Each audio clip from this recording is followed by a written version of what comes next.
Are there enough laws for senior citizens in this country? Let's go on the record. I'm Ruth Cabal.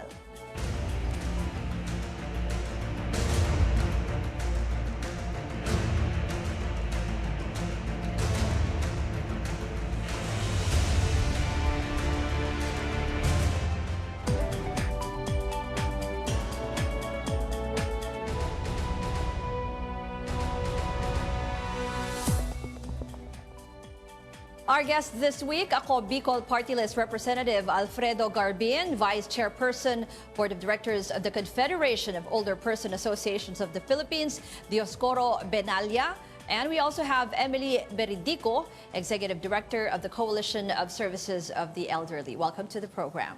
Thank you, Ruth. Thank you for inviting us. And I say, marahay na banggi, lahat kami Bicolano dito. Oo nga, nakakatuwa, puro Bicolano ang ating guests ngayon. Pero ang topic natin ngayon is about senior citizens in the Philippines. Okay, we have existing laws, we have the Expanded Senior Citizens Act, we have the mandatory PhilHealth coverage for senior citizens. Pero tanungin ko si Tatay Coro muna, ano ang sitwasyon ngayon ng mga senior citizens dito sa Pilipinas? Na i-implement po ba ng maayos itong mga batas for senior citizens? Okay lang naman yung pagpa-aproba mismo ng senior citizen ng kaputasan, particularmente yung social pension. Kasi dati-rati ay napakahirap talaga ng mga matatanda. Wala, ni ultimo pambili ng gamot ay wala. Pagkain ay wala. Pero nung ma-aprobahan kahit paano ay nakatulong ito ng malaki. Pero habang lumalaon itong mga ito ay nagkakaroon ng doble-dobleng problema. Kasi hindi lang pala, kasi ang focus ng panahon na yun ay yung mga indigent. Pero ngayon, marami nagre-reklamo kasi marami mga wala pa rin social pension. So, ito'y pinag-aaralan at mayroon kami mga panukalang batas para dito. When you say maraming wala pa rin social pension, bakit po? Ano pong problema? Dapat nga i-cover po lahat ng senior may problema kasi yung social pension ay intended para sa indigent. Ibig sabihin, may criteria yung social pension. Pero kung halimbawa, yung mga hindi pumapasok doon, katulad ng vendor, katulad ng fisherman, wala pa rin pension yan. Although, talaga nangangailangan talaga mismo ng pension. So, ito yung problema. Emily? May dadagdag lang po kasi nga yung kasalukuyang social pension program, yung criteria po, di ba para sa mga indigent or indigent senior citizen, yung criteria medyo subjective. So, kailangan mo pang magkasakit muna, kailangan mo maging mahina, kailangan mo na walang suporta mula sa pamilya para magkaroon ka nito. So, at isa pa, nagkakaroon ng iba-iba, dahil dito, nagkakaroon ng iba-ibang interpretasyon yung ating mga local government units. When you say that, nakalagay kasi sa batas, dapat granted the amount if he or she is sick, frail, or with disability, without pension or permanent source of income, compensation of financial assistance from relatives. So, yun yung gusto nyong baguhin, yung nakalagay sa batas na yon. Okay, Congressman Garbin is with us. Yeah, Ruth, we want to address those issues raised by Tatay Coro and Emily. And right now, I already refiled pala yung aming bill na nakasalang na nung 17 Congress pero hindi na ipasa. At ngayon, ni-refile ulit namin. It's House Bill 82, if I'm not mistaken. And we want to increase the social pension from 500 to 1,000 pesos monthly. Dahil we see that there's a need because of the daily subsistence of our elderly and at the same time, taking into consideration also the inflation effect sa ating mga bilihin. So talagang napakaliit yung 500 pesos monthly. And aside from increasing the social pension from 5 to 1,000 pesos, we want to broaden the coverage so that it will cover not only the indigents but also those senior citizens provided that they are not receiving a pension from GISIS or SSS, a pension of not more than 3,500 pesos. The existing law is... The existing law is... Pag meron na sila noon, talagang totally wala na. No, the existing law only covers indigents. Okay. So, when you speak of indigents, those who have Talagang doesn't have any na means of pension support. or any means of... Yung sinasabi mo kanina, Emily, paano nagiging problema? Because right now, because you have to prove na mahirap ka, Unang-una kasi yung budget allocation din, hindi pa talaga siya enough para makover lahat ng mahihirap. So ang nangyayari, ang kanya-kanyang LGU, nagkakaroon sila ng kanya-kanyang criteria. Like for example, yung ibang LGU, sige, unahin muna natin yung mga 80 years old and above na walang mga Yung mas pensyon. matatanda talaga. Mas ganun ang ginagawa. Oo. Pero kung titingnan mo, mas may mahirap din na 60 years old pa lang. So kaya sinusulungan namin alisin yung criteria na yon, gawin na itong universal para maiwasan itong mga ganitong problema. Kasi nagkaroon kami ng pag-aaral, inaral namin kumusta yung implementation ng social pension sa loob ng 4 years. So nung 2011 to sinimulang ipatupad, at nagkaroon kami ng pag-aaral noong 2015. So nakita talaga doon na may mga problema sa unang-una sa pagtukoy pa lang ng mga beneficiaries. Minsan, may mga ilan po talaga na napopoliticize din pagdating sa mga local Ako nga government iniisip units. ko lahat covered hindi pala, hindi no? po. So ngayon, ilang percent lang ng senior citizens ang covered nitong nakakatanggap ng pension? Sa ngayon po, nasa 34%. Okay, so Yung maliit lang may- pala. opo, maliit lang. Kayo, Tatay Coro, aside from this, ano po yung mga nagiging problema pa? Kasi ang nakikita ko, di ba, yung mga implementation ng mga 20% discount, Okay, wala naman kayong problema sa ganon.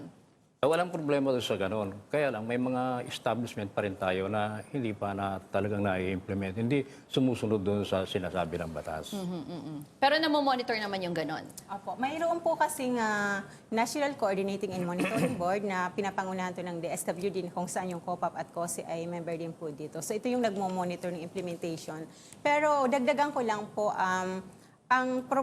okay yung 20% discount, pero nung sinusuri din po namin, sino ba yung nagbe-benefit nito? Siyempre yung may capacity to purchase, yung may mga pera. So kaya namin sinusulong yung social pension para magkaroon din ng capacity yung mahihirap. Doon bumabagsak lahat, na doon sa para usapin ng social pension. makabili din sila. Pero aside from that, for the information lang of those watching us, ano pa ba talaga yung dapat na karapatan and benefits for senior citizens? Maliban po dun sa mga discounts na mayroon na tayo sa Republic Act 1994 at kasama din dun yung VAT exemption, kasama din po yung social pension dun. So sa kasalukuyan, mayroon na din po tayong yung anti-age discrimination law na naipasa po siya nitong 2016 na kung saan ini-eliminate nga yung yung edad o pag-apply mo sa employment. So, kung dati may nakasulat dapat 25 to 45 years old lang yung tinatanggap or 40 years old, ngayon dapat wala na po yun. Though may kailangan siguro itong tingnan din kasi yun kasi yung ano din po ng mga senior citizens natin na kung gusto pa nilang magtrabaho, sana makapagtrabaho pa, lalo na kung kaya pa naman. Kaya lang, mayroon din tayong batas na yung retirement na 65 years old. So, Mandatory. paano siya babalinsin po, no? Mandatory retirement. So, kailangan po sigurong i-review yung mga... Yung mandatory, we have 60 for the private and then 65 for the public, yes. no? Kasi pero meron na rin tayong mga bills on that na ibababa. Especially sa Senate, meron din si Senator Bong Revilla. And yung similar bill nyo po, we have Senator Angara. In-invite natin sila, Senator, kaya lang hindi makakarating sana for tonight eh. Pero kung yung sinasabi nila sa mandatory retirement age, what's your take on this? Na We have to ibaba? amend the law. Okay. But meron akong isang batas o isang bill na isinusulong ngayon, which a refiled bill, na kung saan gusto ko ibaba yung optional retirement. Optional. Because this is really favored not only by the government workers, but at the same time, even in the private sectors. Ang sinasabi doon sa bill na yon na upon reaching the age of 56 years of age and with a minimum service of 15 years, whether in private or in government, you can now avail of the optional retirement. Because ngayon, in the existing law, 60 years Yes, ang optional retirement. But there are some workers, lalong-lalo na in the government, na pagdating ng 56, pagod na sila. Especially so if they've been serving for 20, 30 years. May Kasi mga maaga maaga, na trabaho. like Opo. teachers.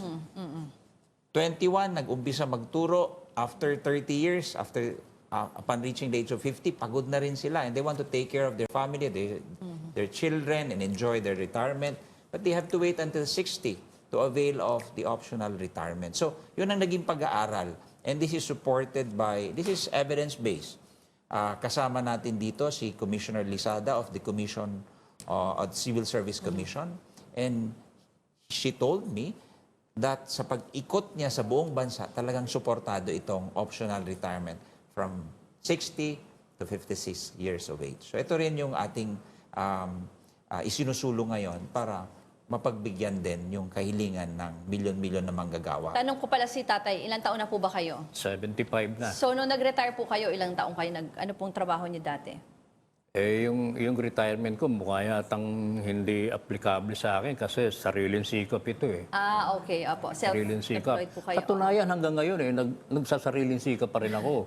Ano po ang trabaho niyo ngayon? Ay, Maratet nagtitinda pa lang pala ako ng dyaryo. Oo. Pero mukha namang malakas pa si Kayo po, pabor kayo doon na doon sa flexible or ano? Flexible or optional. Optional retirement. Pwede Oo. sa akin. Pwede yun. Let me also contribute that in the records of GSIS and SSS, sa kanilang mga pensioners, I think only a quarter of our senior citizens are pensioners yata. Karamihan kasi na-employ sa informal employment na kung saan walang retirement sector, yes. package, Oo. walang pension. And so, we really want to address the social pension para makover din sila. Lahat. Makover lahat, especially those who have a meager or minimal pensions. At hindi na mahirap for them for the requirements and everything. Yes. Kasi parang universal coverage Tama, na lang tama. din nga. Oo. Pero on the other hand naman, meron pa rin naman kasing malalakas din na mga senior citizens. Ako ang observation ko, bakit dito sa Pilipinas parang konti lang yung mga establishments na kumukuha ng mga senior citizens as workers. Kasi nakikita ko like when I go to Singapore, to Hong Kong, maraming mga senior citizens pa nag-work.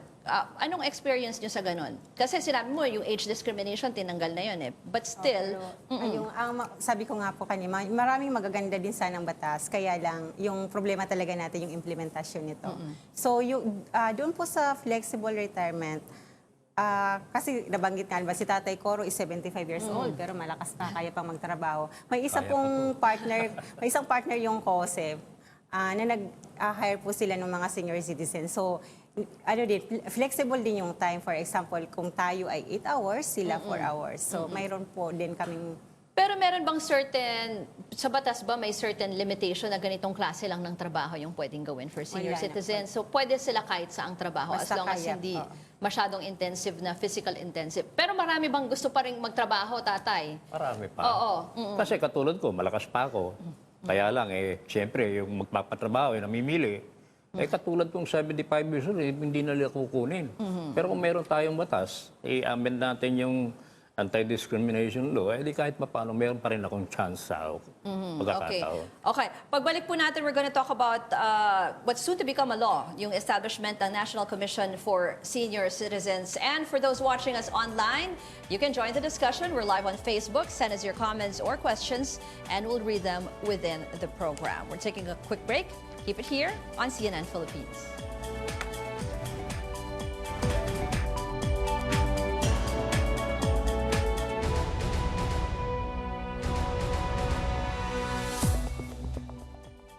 You're on the record on CNN Philippines. Still with us, Representative Alfredo Garbin and senior citizens' rights advocates, Joscoro Benalla and Emily Beridico. Kanina we said we're going to talk about yung new laws for senior citizens. Pero maganda yung nabasa kong comment dito sa ating Facebook Live. We have from Gia Limpin. Sabi niya, what laws are there to protect the elderly from cruel exploitation from their own relatives who are supposed to be their guardians and carers? Kung kasi nabasa ko rin, merong violence against women and children.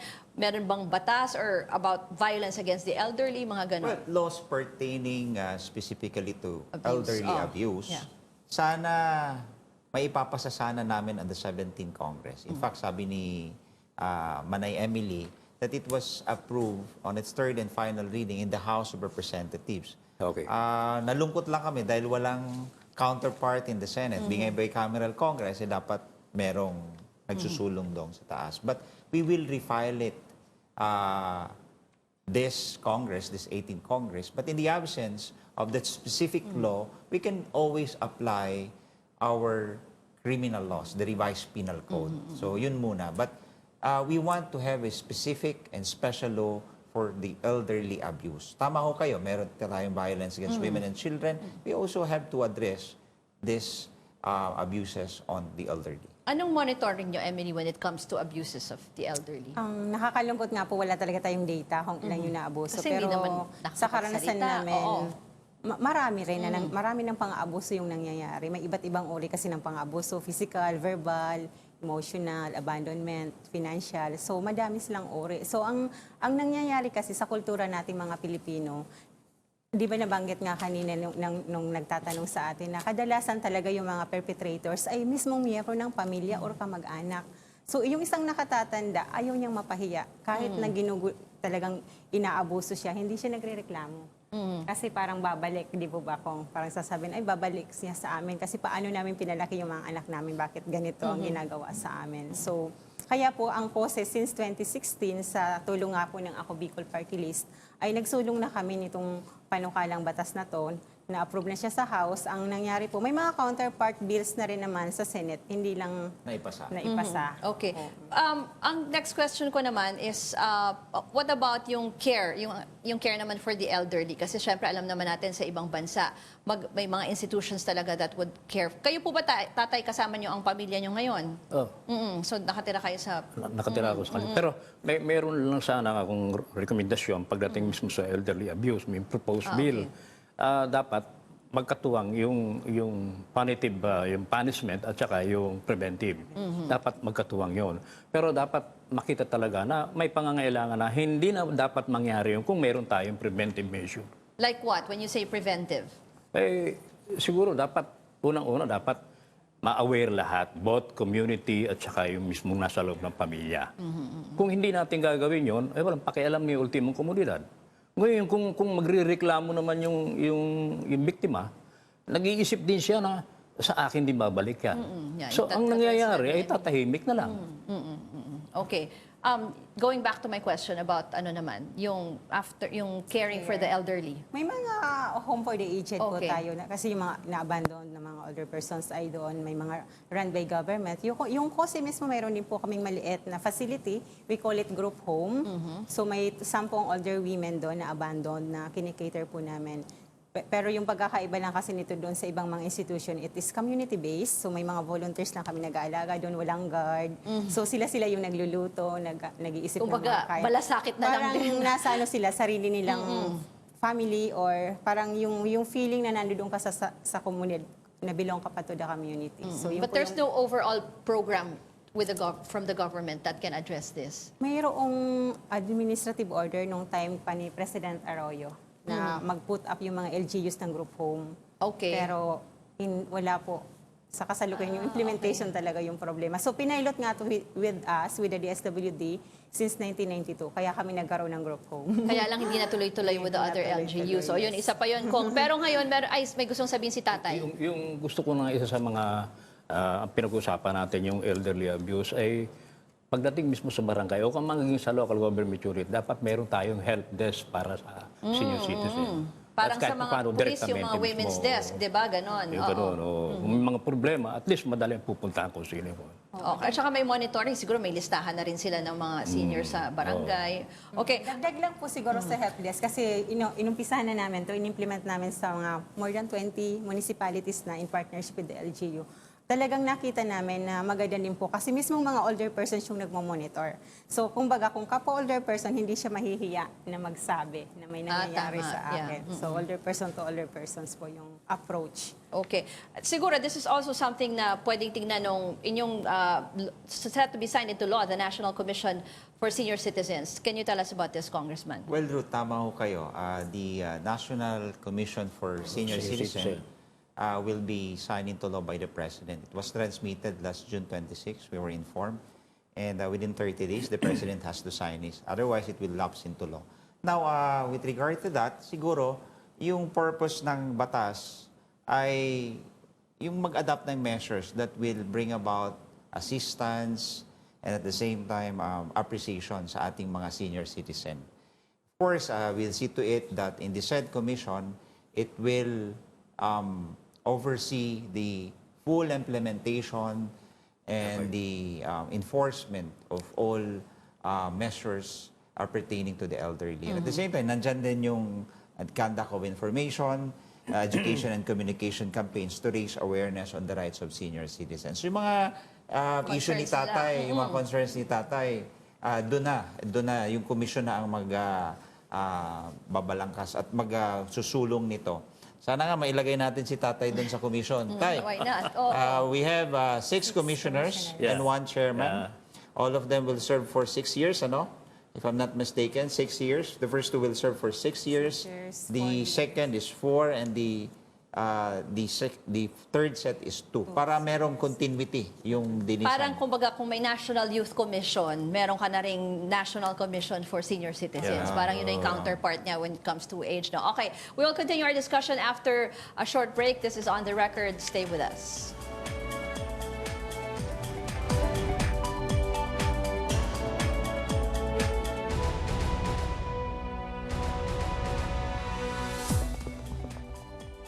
You're watching On the Record on CNN Philippines. So yung topic natin ngayon is about senior citizens. Nabasa ko kasi Emily, sinasabi ng Population Commission, we're moving towards an aging population. Anong ibig sabihin? Ilan na ba yung mga senior citizens ngayon? Anong ibig sabihin ng aging population? Yung population kasi natin ng senior citizen as of 2015, nasa 7.6 million and it is expected to triple in 2045, so 22.6.